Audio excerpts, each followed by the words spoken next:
This year has been a very trying year for the BVI in the offshore space. The jurisdiction has been buffeted by what I'm calling very serious challenges, ranging from beneficial ownership, the Panama Papers, the Brexit decision, and last week, bookended to date by the election of the 45th President of the United States.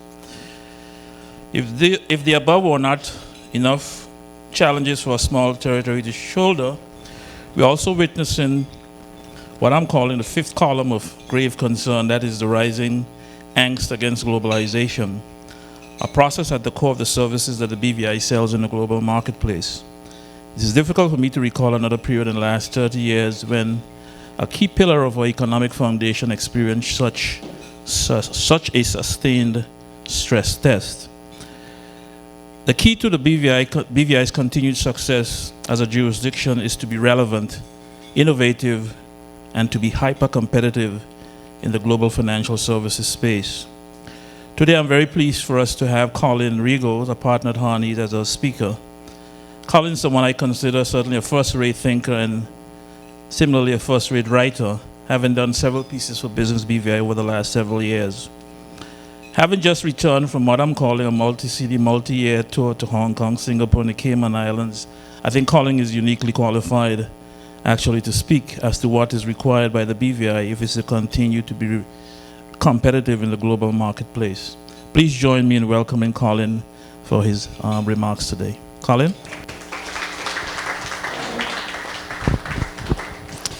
Thank you, Russell.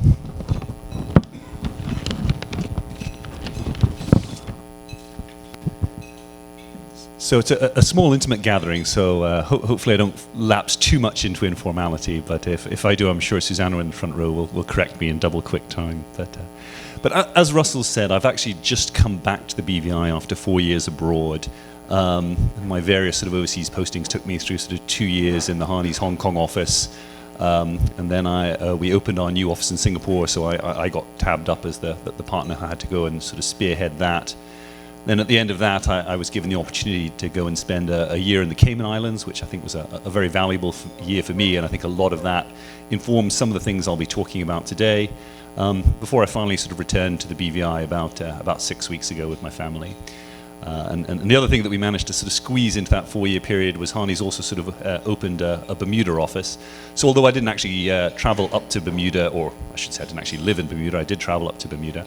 That also sort of forms a little part of the sort of reflections that I'm going to sort of share with everybody today. There's a danger this could sort of descend into a rambling series of anecdotes on the one hand, or what just looks like a series of sort of criticisms of the BVI on the other. I'm going to try and steer a middle ground there and try and keep it constructive, but if I fail in that, I sort of crave your indulgence. So if I can just sort of literally sort of bring me back to sort of the weekend after I arrived back in BVI, I decided to sort of take my wife and my 2 sons for lunch on Marina Quay, and while we were there waiting for the ferry, as you do, I just sort of strolled up and down Marina Quay, sort of reflecting on being back. And I ran into a very old friend of mine on the beach who he doesn't work in financial services, but we go way back. We went to sort of St. George's Primary School together back in the day. And after the sort of, how are you doing and how are the kids and all the sort of usual chit-chat, he sort of said, he'd heard that sort of financial services in the BVI were sort of in trouble, and was that the reason that I'd sort of come back to the BVI? And I sort of said, no, it's obviously they're challenging times, but it was always planned for me to sort of come back to the BVI. And then he sort of thought about that for a while, and then he sort of said to me, well, can we fix the problems? And I thought about that a little bit longer. And then I thought, I think he's actually asking the wrong question here. The question isn't, can we fix the problems? We clearly can. To me, the bigger question is, will we fix the problems? Do we have the sort of political will to make changes, some of which are going to be painful changes, in order to allow the BVI to sort of stay competitive, stay relevant in the face of the sort of global challenges that Russell was sort of describing? The answer to that, I think, is much more difficult, and some of those are the points that we're going to sort of touch on through the course of today. So anyone who's ever been to any one of my talks before knows I love anecdotes. So we're going to reach way back for my next one. This takes us all the way back to my childhood, and I'm guessing the year is about sort of 1983 or 1984. And my father took the family on a holiday to Orlando to see Disney World. And at that time, they just opened this new attraction called the Epcot Center. So obviously, we're all 11-year-olds, we're all very excited to go and see this. And we kind of go through the gates. And of course, the first thing you go to when you go to Epcot Center, for those of you who've sort of seen it on postcards, who've been there yourselves, you see that giant thing that looks like a golf ball right in the front. So of course, we all traipse into that. And you know, unsurprisingly, given the era we were in, that attraction, which I actually completely forget the name of, was sponsored by the Kodak Corporation. Because at that time, the Kodak Corporation was the biggest company in the world. We just moved from an era where photography was a niche pastime to something that was much more mainstream. We just got color photography. The guys at Kodak were making so much money they just couldn't spend it all. So they, you know, sponsoring huge attractions like sort of Epcot, and it was all very, very nice.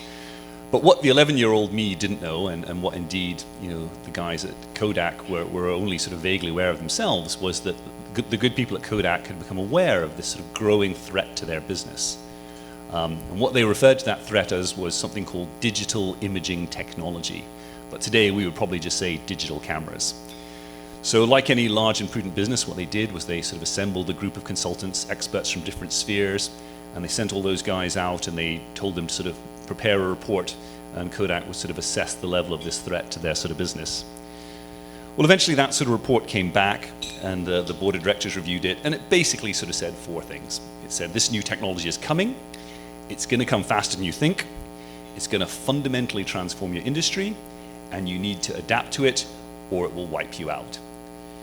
And the people at Kodak, even though they had a report sort of staring them in the face, sort of saying exactly the sort of threat that was facing them, they just couldn't wrap their heads around it. You know, the times were too good, the money was flowing in too easy, so basically they took this report and essentially they buried it. Whatever they did with it, it wasn't enough. It didn't come into the mainstream of Kodak's thinking. Well, we all pretty much know what happened next. Digital cameras happened next. Kodak fought the good fight on the sort of niche areas of film and sort of classic black and white photography and so forth, but ultimately that was a battle they could never ever win. And in 2012, Kodak declared bankruptcy. I don't think I have to beat you over the head with a parallel here. It's one thing to know about a threat that's coming, it's another thing to be able to react and to deal with it. I've been practicing law in BVI for, can't count, about 17 years now. I'm guessing that for at least the last 8 years of that, the message has been pretty consistent in terms of the offshore finance industry, which is, broadly speaking, although the BVI had a great deal of success and rose to profit on the back of bulk, low-value incorporation work, that is not a sustainable model for the future. We need to move move towards moving up the value chain, I think is the slogan we often sort of talk about, but creating sort of higher value non-resident services in order to create a sort of sustainable future in offshore finances. This message has sort of been repeated so many times from certainly the private sector that now, you know, the public sector start to repeat it back to us, sort of like, essentially it's sort of almost become received wisdom.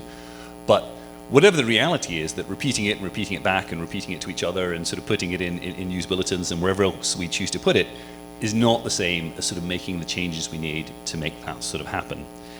8 years ago, we probably had time to sort of plot a course and make the necessary changes and head towards a gradual transition to a new and a different type of economy. Realistically, we squandered that time. Changes, if they were made, were very slow, not sufficient enough, and now we're in a situation where I think inevitably there is going to be some kind of contraction as we feel the squeeze from the declining incorporations model, and we try to move to whatever comes next. That's probably not a happy message, but certainly that's one that I believe. Where do we need to get to? Again, just to repeat for anyone in the room who's perhaps not as connected to the sort of offshore finances business, we do need to go to the value-added model of financial services. I don't think I've ever heard anyone sort of suggest that that's not the case.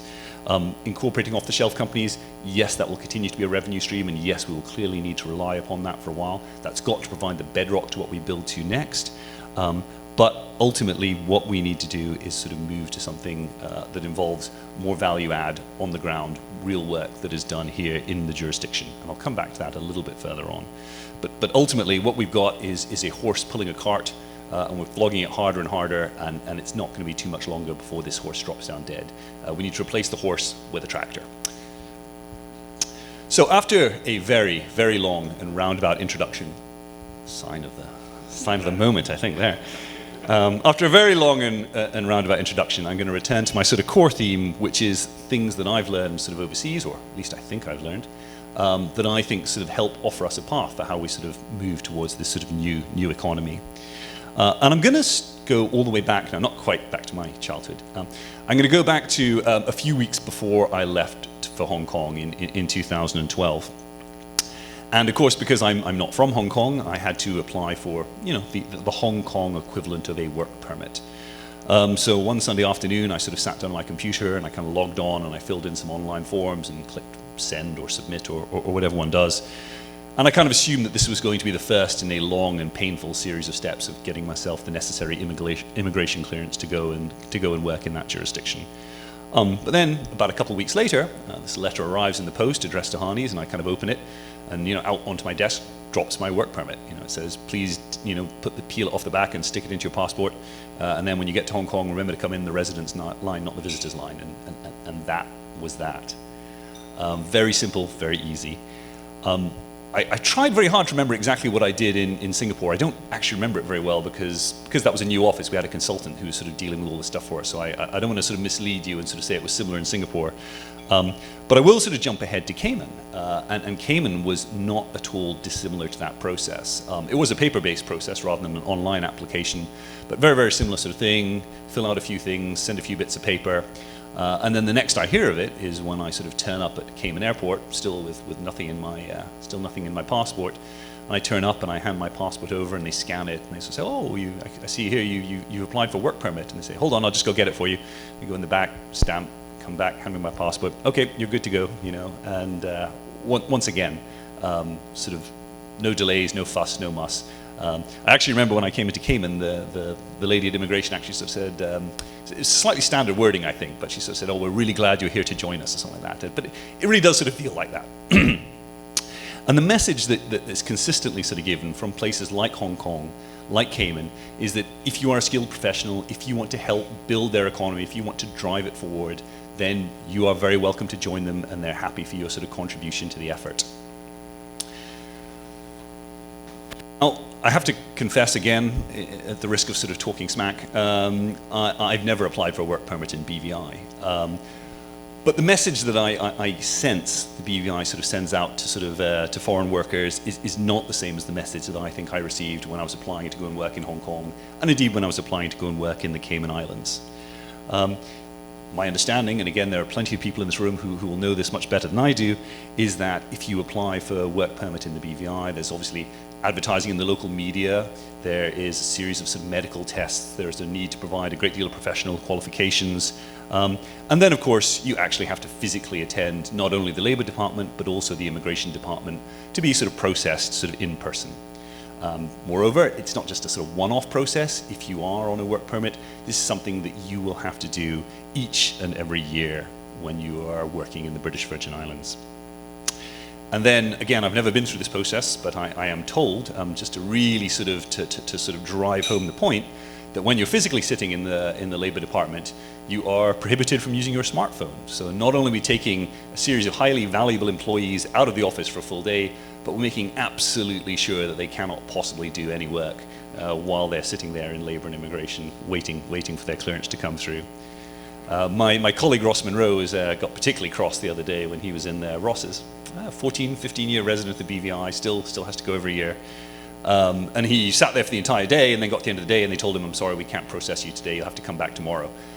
Which I think he might have used some unlawyer-like language at the end of that. And again, just to make the point, it's something that you have to do every single year. There are certainly plenty of friends I've got in financial services who've been here for 10, 15, sort of 20 years, still an annual routine that they have to sort of go through. Now I want to take a moment just to contrast that very, very specifically with the position in Cayman. And I'm not don't want to be trapped into sort of saying, oh, Cayman's great, we must do everything they do, but I want to just sort of illustrate the sort of differences in terms of sort of bringing in sort of core skills, the sort of skills that we need to develop to take our industry to the next level. So in Cayman, as I said, you never actually have to physically go into labor and immigration. There is no sort of wasted day or days of production. Moreover, and I think this is an important point, in Cayman, you can get 2 or 3 year work permits. I'm told that in BVI, in terms of renewal of work permits, it is over 99.5% renewal. So this huge amount of paperwork we go and this huge amount of testing that we go through every year for sort of foreign workers is largely obsolete. These are, generally speaking, renewed as a matter of course. Furthermore, if you actually got a 2 or 3 year work permit, both as an employer and as an employee, you can make decisions around longer term thinking. You're not wondering, okay, am I going to lose this person in a year? Or from the employee's point of view, am I only going to be here for a year before I get rejected? That informs investment decisions that you can make, building for the sort of longer term. And that applies at both the micro and the macro level, right down to sort of the sort of car you're going to buy if you think you're going to be here for 3 years or possibly 6 years if you double it, as opposed to someone who thinks year to year, my position on this island is tenuous. And again, I think it is worth repeating, something I will come back to repeatedly as I do go through this, is that you cannot go up the value chain and add more complex value-added services without bringing in the necessary skills to do so. As long as we continue to take a highly restrictive approach to foreign workers, we're going to struggle in the worst way to try and build the necessary institutions to enable us to do so. First Lady of the BVI has joined us. Laura. I was just killing time till you got here, don't worry. You haven't missed anything. So just before I completely leave labor and immigration, there's one sort of sub-story that I want to sort of attach on to sort of the end of that. And that was the story of my first visit to Tahani's Bermuda office. And I was chatting to SJ, who's the manager of our Bermuda office. And she was kind of talking me through how it goes when you come up to sort of to visit Bermuda. And she said that when I get off my flight, to make sure I join the business visitors queue when I get to Hamilton.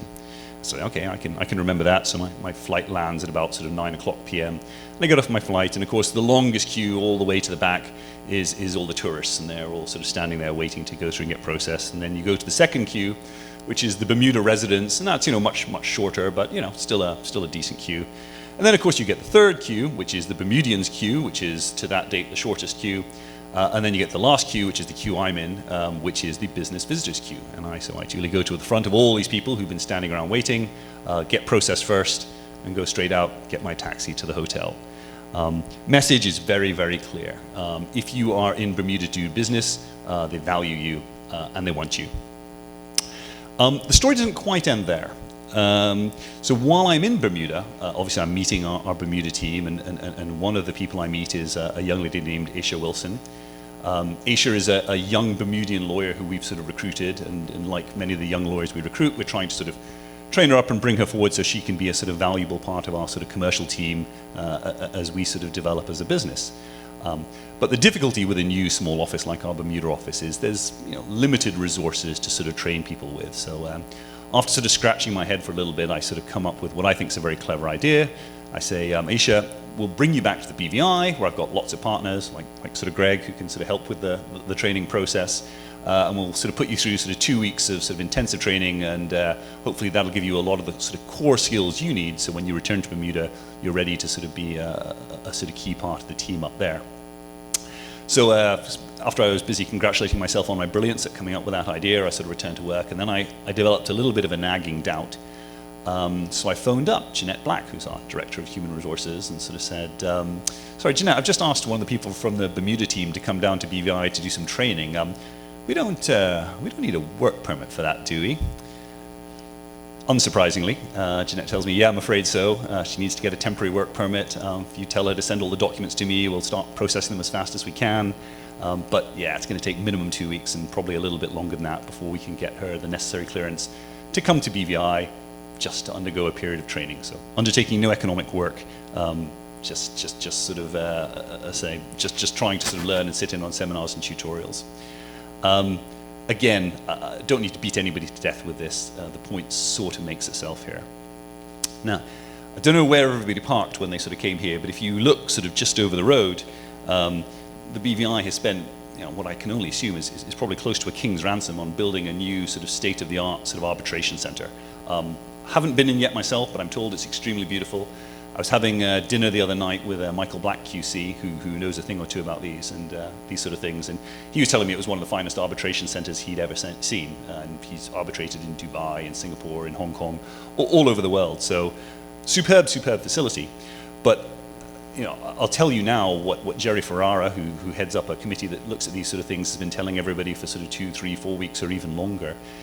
If we continue to insist that everybody who comes into BVI to arbitrate in that facility, we have to get a temporary work permit for the arbitrators, the people who are appearing as counsel in the arbitration, the witnesses, and the litigants, that's going to be a very empty building for a very long time. We simply urgently need to look at the basis upon which we require people both to have full-time work permits, but also even just the temporary work permit regime is going to be a break on some of the ambitions we've got for this jurisdiction moving forward. Just for the record, Bermuda has an exemption in its temporary work permit regime. So if you are turning up in Bermuda either to arbitrate or for international dispute resolution, you don't need a work permit, and you go in the super fast line that I stood in when I was going into Hamilton. So the thing that I think needs to be sort of rounded out in relation to this broad issue is I don't think it is simply the work permit regime, although that is clearly a stress point. At the moment, I think there is a broad cultural hostility that we need to overcome in relation to bringing in foreign businesses and investors. 2 weeks ago, Myron Walwyn, someone I have a great deal of time and respect for, gave a speech recognizing our new educational qualification in financial services. I didn't actually attend his speech, so I'm just relying on what was reported on one of Russell's competitors. But during that speech, he sort of stressed how important it was going forward that financial services be owned by people who are from the BVI. Similarly, last week, John Klein was giving another speech that I also didn't attend, where he was talking about renewable energy in the BVI, which is another subject I have strong views on. But again, John was sort of saying, very important from the outset, that this business remains entirely owned by people from the BVI. Now, I absolutely believe patriotism is a great thing, notwithstanding the slightly overhyped version we have coming out of Donald Trump. Being proud of your country and wanting to develop your country, fantastic things. But there is a broader point here, which is that in almost every other country in the world that you will ever visit, people are clamoring for foreign direct investment, to bring in capital, to bring in business expertise from outside, and to help develop the economy. The BVI culturally is in an almost unique position where there is this sort of broader hostility to sort of outside-owned businesses coming in and broadly being successful in the jurisdiction. And that's something I don't know how one addresses directly, but I suspect it is a matter of sort of leadership and message. It shouldn't be a difficult message to sell. Businesses coming in from outside mean jobs, they mean capital, they mean economic growth. I mean, these are fundamentally good things, and things that at this sort of stage of our economic cycle, we really need to be encouraging. I think having a regime where there is enormous pressure put on Department of Trade to restrict or reject work permits from, trade licenses from outside businesses, or worse yet, to impose conditions in those trade licenses requiring people to take on local partners, those are just, again, not compatible with bringing in businesses to the BVI that develop the kind of financial services we need to see as part of our future, particularly given that the emphasis of these types of financial services is that this work can realistically be done anywhere. So if you tell people, you know what, you can't do it in BVI, or it's too hard to do it in BVI, there are a dozen other places that people can set up and drive the business there. So we need to be realistic that we are competing for that business. We should not be trying to push it away. I'm going to sort of change tack slightly, because I suspect everyone's getting a little bit jaded of the idea of the previous concept. So the second issue, see how my timing's going. The second issue I wanted to talk a little bit about is something that I'm going to focus much more exclusively on my experiences in Cayman in relation to. And that involves the development of sort of new products and business ideas for sort of financial services. The financial world moves very, very fast indeed. When there are sort of changes in the landscape, to mix my metaphors a little bit, you have to sort of trim your sails quite quickly to catch the shifts in the wind. In a nutshell, they do that much better in Cayman than we do it here in BVI. And I think that is something where I would really like to see us sort of learn from them and sort of emulate them in terms of sort of being able to develop our products. And that both relates to new products and also modifying or correcting existing products so that, again, we can sort of maintain competitive in areas where we risk sort of losing our advantage. In the time that I've sort of been a professional in the BVI, I genuinely sort of have lost track of the sort of number of committees that I've sort of sat on that are sort of public-private in terms of legal developments or in terms of product developments. But I kind of divide them into two groups. The first group, the first thing that happens is you inevitably you form a committee. Nobody ever gets on with something. There always has to be a committee. I'm kind of assuming that the stage that I get called onto the committee, the idea started some months previously, because obviously someone had to decide who's going to get to be on the committee. The next thing that happens is usually the committee forms a bunch of subcommittees. Then everyone meets.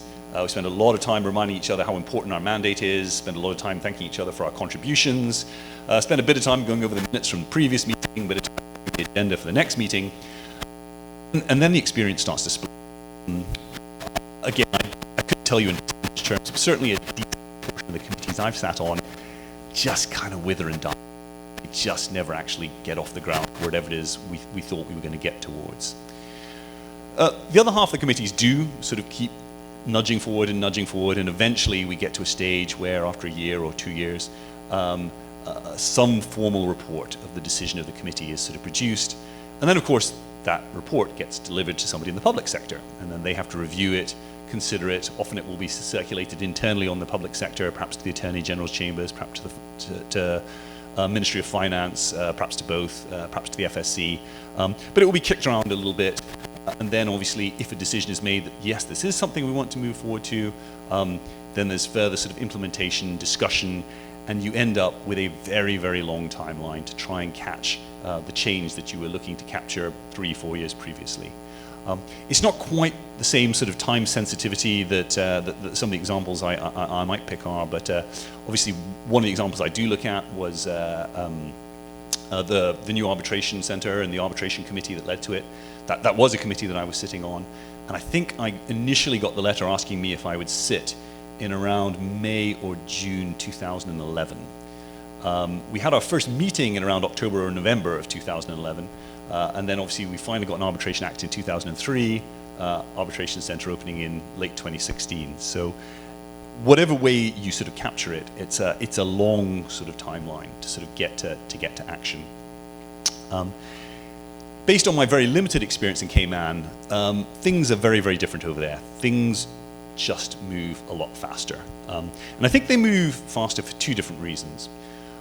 Firstly, there are a lot more people in the public sector who used to be in the private sector. So to use a slightly crude word, they get it. They understand that these opportunities don't sit around forever, and one has to move with sort of at a reasonably diligent pace if you're going to sort of capture a shift or a change. Secondly, and I think this is probably a related point, there's a great deal more trust between the public and private sectors.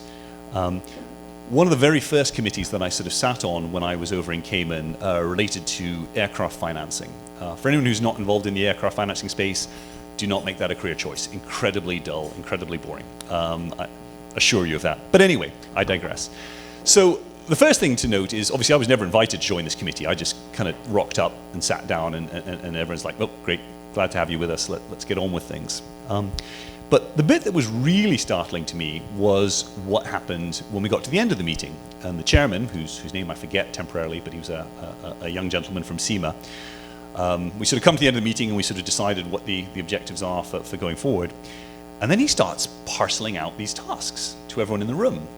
So he sort of says, okay, well, we're going to need some regulations to implement the Cape Town Convention. Walkers, will you guys draft that? Okay, cool. Can you make sure you circulate your draft by a week on Thursday? That'll give everyone a chance to review it before our meeting the following Tuesday. And then if everyone's agreed, then we can forward that to the Attorney General for their sort of consideration. And I'm just sort of, my jaw is sitting on the table at the sort of speed at which this is moving, and both the sheer level of confidence they have that if you can assign this to a single firm in the private sector, they will produce something good, they will produce something quickly, They will send it round to everybody for comment, and the assumption is that it's going to be good enough that with a few tweaks, it's kind of ready to go in pretty much record time. Again, anyone who has sat on similar committees in the BVI will probably not recognize the speech, and they, like me, will be more on the jaw hitting the table sort of model. And I think the effects of that are sort of obvious to sort of see. I probably picked a bad example yet, because they haven't actually enacted the regulations on the Cape Town Convention yet. But to take a more mundane example, the Cayman Companies Law is amended pretty much every single year. They had a revision in 2012, 2013, 2014, skipped 2015, they had one in 2016. Time will tell if they have one in 2017. Compare that to BVI. We do revisions to the BVI Business Companies Act about every 5 or 6 years. It's a process that takes about 18 months.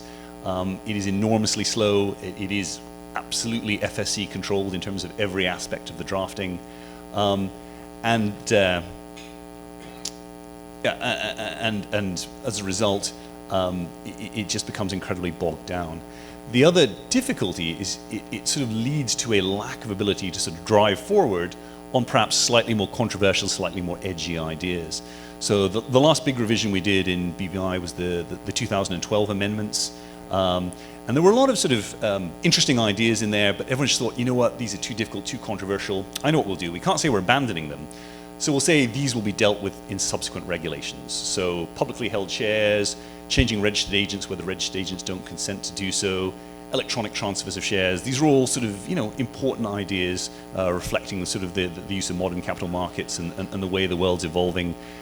Couldn't reach consensus on any of those even with the 18-month process. So they say, you know what, these will all be dealt with by subsidiary regulations, and 2016, I've never seen a draft of any of these regulations. I don't know if anyone else has, but yeah, it just doesn't happen, and you ended up with a sort of watered down series of changes rather than something that's sort of thrusting and forward looking.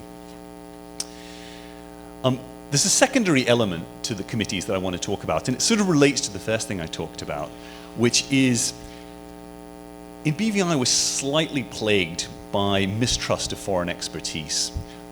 Again, at the risk of generalizing, most of the committees that I've been on in BVI tend to be made up of BVI Islanders and people who have been in the BVI for a very long time. In the arbitration committee, I guess the closest thing we had to somebody who hasn't been in the BVI long was Michael Fay QC, who's only been here 18 years.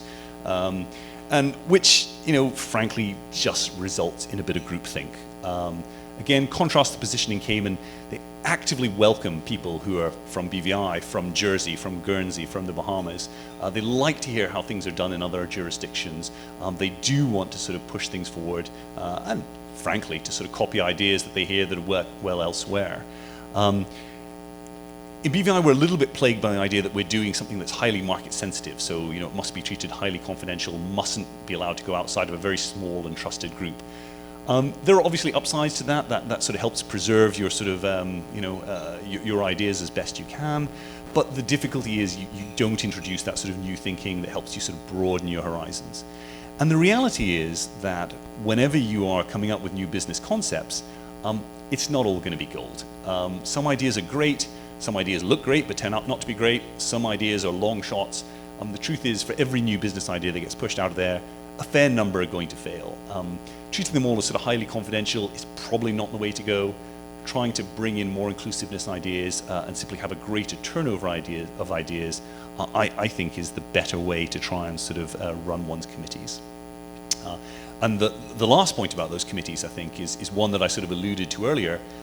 There is no fixed membership of them. I mean, anyone who thinks they can turn up and sort of add value, or at least none of the ones I sat on, anyone who thinks they can turn up and sort of add value just does so, and they contribute. And if you start turning up and stop turning up, it's sort of assumed that you're there to add value, and while you're there, your contributions are welcomed. And if you drop out, certainly nobody phones you up to sort of check you're all right.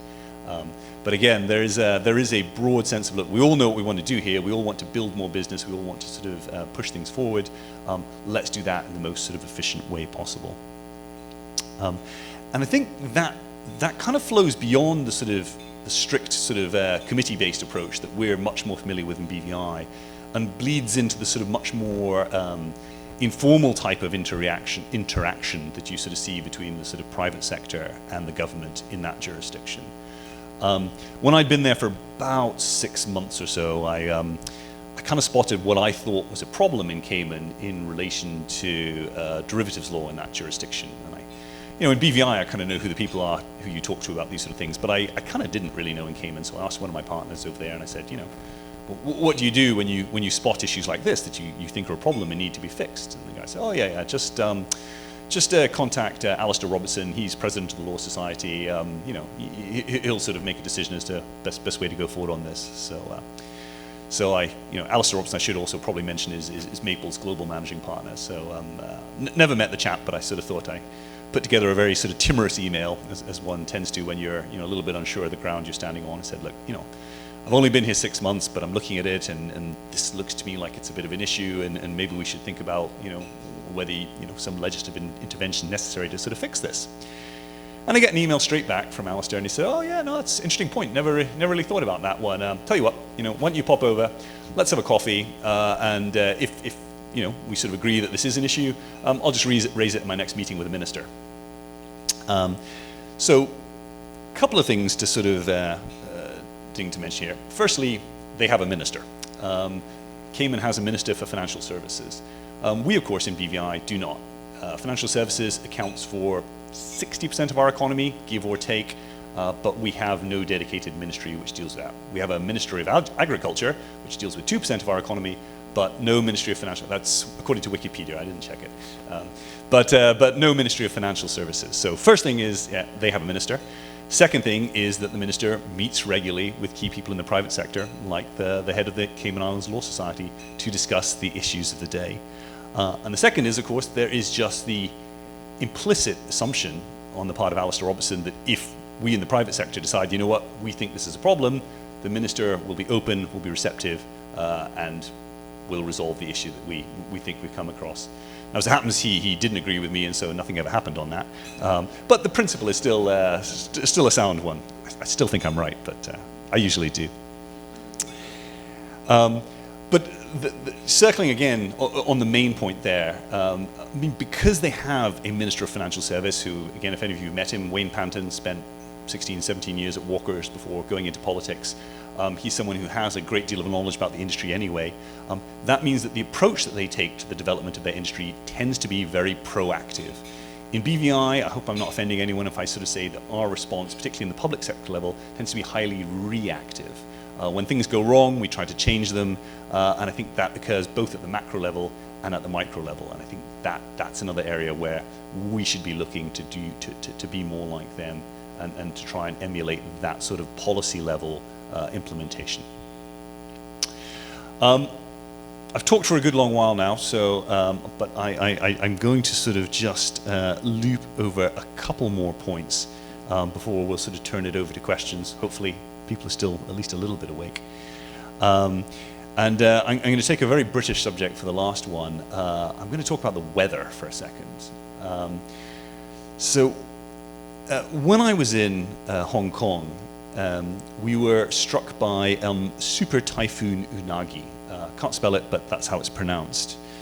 I'm not exactly sure what a super typhoon is, but I think on the Caribbean scale, it sort of ranks roughly like a sort of middle-ranking hurricane.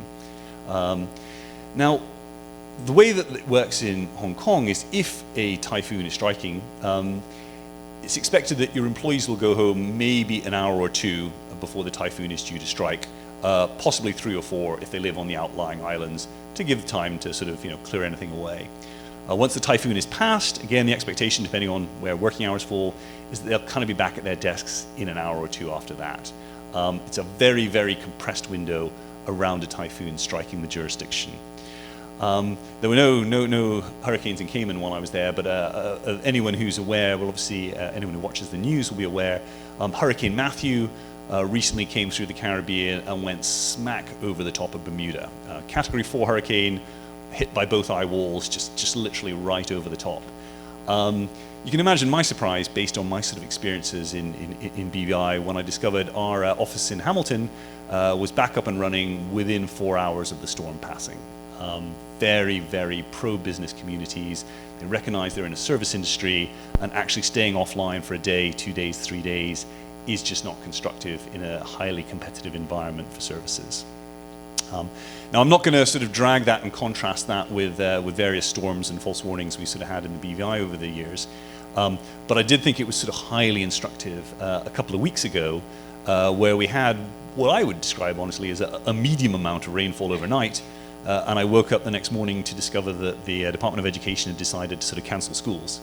Notwithstanding the fact that by the time the announcement was made, the sun was out and shining, and essentially everyone got a bit of a day off.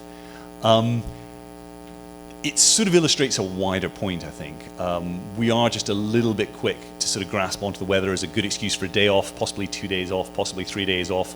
If a storm actually hits, you might even get more than 3 days off. But if not, certainly time to prepare and de-prepare. We do need to sort of think about the way that we sort of culturally approach our approach to our business environment when it comes to issues of disruption. Nothing we do in the Caribbean is going to make hurricanes go away. They are something we have to sort of deal with, but they are something we have to learn to sort of deal with better than we do, I think. There are a lot of other things we could sort of chat about, but I'm not going to sort of drag on. The reason I sort of picked those particular subjects to focus upon is because I think they are topics where we can learn from others, and the ability to sort of make change and make change reasonably quickly sort of exists within ourselves. I absolutely accept when you contrast the business environment in BVI to the business environment elsewhere, there are some challenges here that are not so quick to fix. I'm talking about things like Airlink, I'm talking about things like power infrastructure, I'm talking about things like water infrastructure. Those are difficult things, and with the best of the will in the world, it is going to take time, certainly to sort of get us to sort of the state of Cayman or Bermuda, but even to get us, getting us to the state of sort of Singapore or Hong Kong is sort of beyond any sort of reasonable timeline for my career anyway. But I think there are issues we can change, and there are issues we should change, and there is going to be a great deal of pressure on us to sort of move much more quickly than we have done so far to try and transition our sort of economy to the new form of value-added services. And I think if I wanted to sort of sum up all of those points in one sort of go. There was a friend of mine, now retired, he used to work in the offshore finance community here in the BVI, and he used to sort of say that you could sum up the finance industry in BVI as, don't come here, just send money. And that sort of basically was the position during the height of the IBC industry. But it's not going to be like that for much longer. And we do need to accept that it's going to involve in sort of investing considerably more in local businesses and infrastructure than it has in the past, and that's going to mean relying heavily on people from outside. It's going to involve change. That change is going to be painful. It's going to require difficult leadership, but I don't, for all of that, believe that it's any less necessary.